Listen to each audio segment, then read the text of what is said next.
ગીર સોમનાથના સૂત્રાપાડા પંથકમાં આગોતરા વાવેલ પાકોને નુકસાન થયું છે। સૂત્રાપાડા પંથકમાં પાણીવાળા વિસ્તારોમાં ખેડૂતો દ્વારા મગફળી, કપાસ જેવા પાકોનું આગોતરા વાવેતર કરવામાં આવતું હોય છે। હાલ વરસાદથી મગફળીના પાથરા ઉપર વરસાદ પડતા મોટું નુકસાન થવા પામ્યું છે, તો બીજી તરફ ખેતી સિવાય પશુધનનો ચારો પણ પલળી જતા ખેડૂતોને બંને બાજુથી નુકસાની જોવા મળી રહી છે।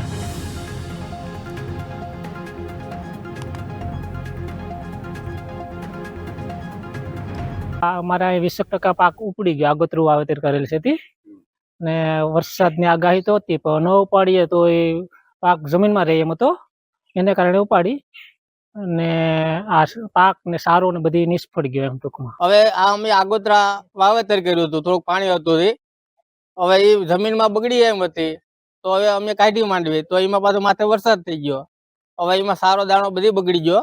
આગોતરું વાવેતર છે, કાઢવી પડે એમ હતી એટલે કાઢી તો વરસાદ માથે થયો એટલે બધી ફેલ ગઈ। આ વરસાદને કારણે બધી ફૂંગ ને આન તેને બધી આવી, સારો બારો બધ બગડી ગઈ।